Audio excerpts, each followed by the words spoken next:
जीतू पटवारी ने मंत्री दिलीप जायसवाल पर लगाया बड़ा आरोप। कहा उनका काम कोयला ट्रांसपोर्टिंग में कमीशनबाजी का। मुख्यमंत्री मोहन यादव को दी चुनौती, बिना वचन पूरा किए हाथी के नीचे से निकलना मत, वरना फंस जाओगे। अनूपपुर। विगत सप्ताह अनूपपुर जिले के दौरे पर आए कांग्रेस प्रदेश अध्यक्ष जीतू पटवारी ने मां नर्मदा में स्नान किया और मां नर्मदा के दर्शन कर अपने दौरे की शुरुआत की। पटवारी ने नर्मदा मंदिर में स्थापित हाथी की मूर्ति के नीचे से भी निकले और ऐसा लगता है कि उन्होंने स्वयं के पाप और पुण्य का आकलन भी स्वयं ही कर लिया है। पुष्पराजगढ़ और अनूपपुर विधानसभा क्षेत्र का दौरा पूर्ण करने के बाद दूसरे दिन कोतमा विधानसभा क्षेत्र के दौरे पर पहुंचे पटवारी ने कांग्रेस संगठन को जिले में मजबूत करने का पाठ पार्टी कार्यकर्ताओं को पढ़ाया, तो वहीं भाजपा पर जमकर निशाना साधा। कोतमा विधानसभा के विधायक और प्रदेश के मंत्री दिलीप जायसवाल पर बिना उनका नाम लिए उन पर बड़ा आरोप लगाया। पटवारी ने कहा कि यहाँ के विधायक का काम कोयला ट्रांसपोर्टिंग में कमीशनबाजी का है। उनका जो विभाग है उसका नाम उनसे ही पूछा जाए तो वो भी अच्छे से नहीं बता पाएंगे।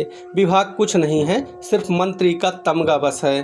फिर स्वयं स्पष्टीकरण देते हुए कहा कि मैं किसी विभाग का विरोध नहीं करता, क्योंकि हर विभाग के अपने काम है।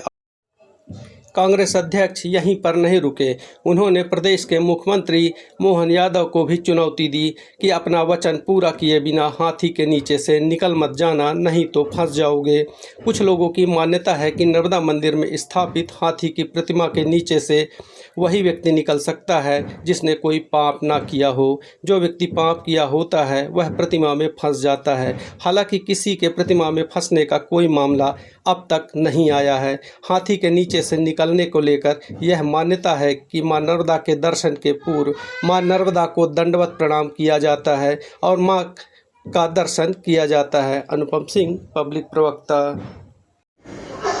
आपका यहाँ का एमएलए जो नया बना, मैं नहीं जानता, उनको कभी नहीं मिला, पर मैंने लोगों से उनको लेकर बातें की और मेरे पास एक सिस्टम है कि जो जनप्रतिनिधि यहाँ उसके हैं, उसके क्या क्रियाकलाप चल रहे हैं तो मेरे पास मोबाइल पे आता रहता है। क्या काम है उनका?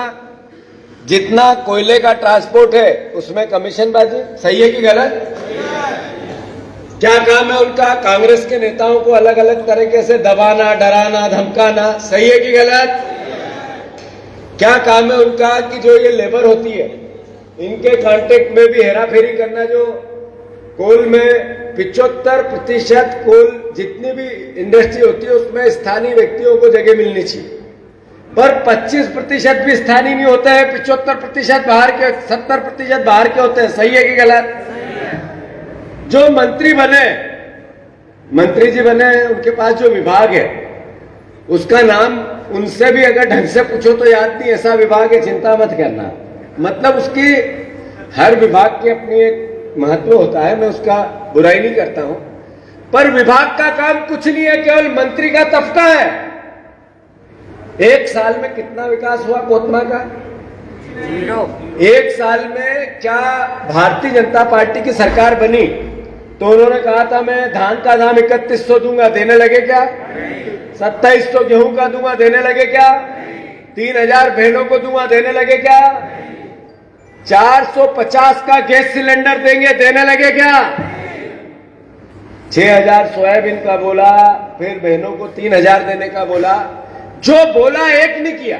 अमरकंटक में मैं कल गणेश जी की प्रतिमा के नीचे से निकल के मैंने दंडवत किया, बीजेपी के लोग सक्रिय हो गए। उन्होंने कहा जीतू पटवारी अंदर से दंडवत होके मनोकामना के लिए, मैंने मनोकामना के लिए किया, बिल्कुल सही है, पर मेरी मनोकामना थी कि शिवराज जी ने जो वचन दिए वो मध्य प्रदेश के पूरे होने चाहिए। मेरी मनोकामना थी कि जो बीजेपी ने झूठ बोला उसका पर्दाफाश होना चाहिए। जो अमरकंटक में आपने 100 करोड़ के कॉरिडोर की बात की थी वो पूरी होनी चाहिए। मैंने ध्यान आकर्षित किया बीजेपी के लोगों का, सरकार का, मोहन यादव जी का, मुख्यमंत्री जी का, और उनको चैलेंज भी दिया कि कहीं बिना वचन पूरे करे इस हाथी के नीचे से निकल मत जाना, फंस जाओगे।